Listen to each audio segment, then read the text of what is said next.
राधे राधे दोस्तों। आज की कहानी है पत्नी भाग 2। श्रवण, अरे मैं तो मजाक कर रहा था। कहते हैं जब कोई अच्छा लगने लगता है तब उसकी हर अदा हर बात अच्छी लगने लगती है। अब उसे सुहानी हर पोशाक में सुंदर लगने लगी थी। अब वह उसका थोड़ा ख्याल भी रखने लगा था। दूसरे दिन वह साड़ी में पेपर देने गई तो श्रवण उसे बोला, सुनो, यह पेन ले लो, बहुत अच्छा चलता है। सुहानी ने एक बार तो उसे पलट कर देखा, लेकिन वह बिना पेन लिए ही परीक्षा सेंटर में चली गई। श्रवण अपना सा मुंह लेकर रह गया। उसे देखता रहा।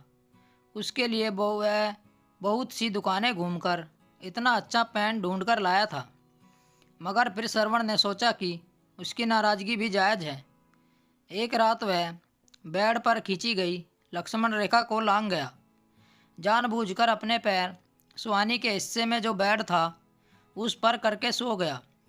जब उसके पैर सुहानी के पैर में टच हुए तो सुहानी ने जोरदार लात मारी। जब दर्द हुआ तो उसने वापस अपने पैर अपने पाले में खींच लिए। अब श्रवण को अपनी पत्नी को मनाने में पसीने आ रहे थे। अचानक से वह उसको दिल दिमाग पर छा गई। उसे हर पल उसके ख्याल आने लगे थे। अब वह रात भर उसे निहारा करता था। जब वह किताब को लेकर सो जाती तब वह किताब को उसके हाथों से लेकर टेबल पर रख देता था।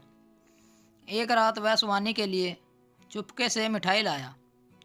सुहानी को मिठाई बहुत पसंद थी, मगर सुहानी ने मिठाई खाने से मना कर दिया और बोली, जब हमारा कोई रिश्ता ही नहीं है तो क्यों मेरे लिए इतना सब कर रहे हो। वो बोला, पापा ने कहा है हम माने या ना माने रहेंगे तो पति पत्नी ही। सुहानी बोली, परीक्षा ख़त्म होते ही मैं अपने घर चली जाऊंगी और जाते ही कोर्ट में तलाक के लिए अर्जी करूंगी, फिर रिश्ता ख़त्म हो जाएगा। श्रवण बोला, एक बात कहूँ। वह बोली, क्या। वह बोला, तुम्हें पत्नी ना मानना मेरा बचपना था। सच कहूँ तो मुझे तुमसे प्यार हो गया है। सुहानी बोली, तुम भूल गए हो क्या फेरों के वक्त क्या बोले थे कि इस गवार से मुझे शादी नहीं करनी। वह बोला, फेरों के वक्त तो तुमने भी बोला था कि मुझे भी इस बंदर से शादी नहीं करनी। वह बोली, पहले तुम बोले थे। वह बोला, जो कुछ भी बोला उसके लिए माफ़ कर दो। वह बोली, मेरा कल आखिरी पेपर है, मुझे पढ़ने दो, फालतू बातों के लिए मेरे पास वक्त नहीं है। श्रवण बेचारा चुपचाप सो गया। उसके सोते ही सुहानी ने सारी मिठाई चुपके से खा ली। अगले दिन जब वह पेपर देकर उसके साथ वापस घर आई तो श्रवण बाहर नहीं गया, उसके आसपास ही मंडराता रहा। सुहानी बोली, बस से जाऊं या बाइक से छोड़कर आओगे। वह उदास होकर बोला, फिर कब आओगी। वह बोली, कभी नहीं।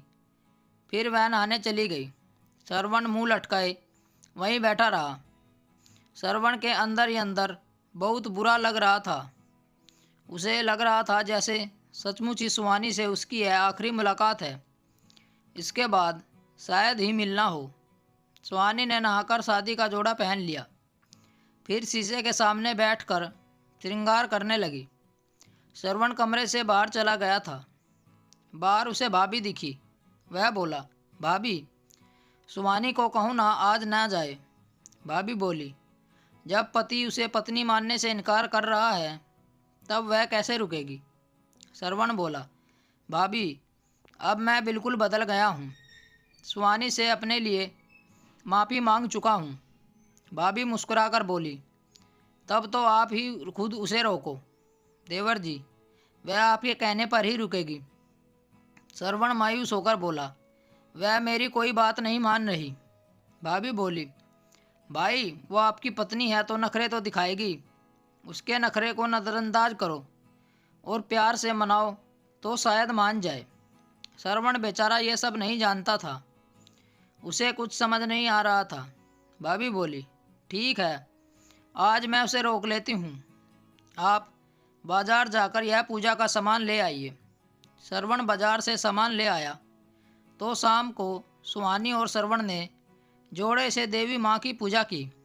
सुहानी शादी के जोड़े में बहुत सुंदर लग रही थी। श्रवण तो उससे नज़र ही नहीं हटा पा रहा था। फिर रात को जैसे ही वह कमरे में आया वह चौंक गया, क्योंकि सुहानी दुल्हन बनी घूंघट में बेड पर बैठी थी। श्रवण यह बदलाव देखकर चौंक गया और पूछा, ये सब क्यों किया? सुहानी बोली, आपकी अकड़ देखकर मैंने सोचा आपकी सारी एकड़ी आपके घर आकर ही निकालूं। बताओ, अब भी अकड़ है या निकल गई, या अभी भी कुछ बाकी है? श्रवण बोला, नहीं। श्रवण ने कहा, मैं तुम्हारे लिए कुछ तोहफा नहीं लाया। सुहानी श्रवण से बोली, तुम वचन दो हमेशा मेरे आत्मसम्मान की रक्षा करोगे और मेरी गलती होने पर मुझे सबके सामने गुस्सा नहीं करोगे। यही मेरा तोहफा है। स्टोरी को लेकर आपकी क्या राय है? नीचे कमेंट करके ज़रूर बताइएगा।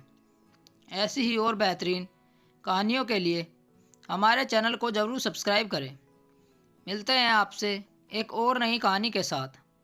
तब तक जुड़े रहिए हमारे चैनल के साथ। कहानी सुनने के लिए आप लोगों का बहुत बहुत धन्यवाद। राम राम दोस्तों।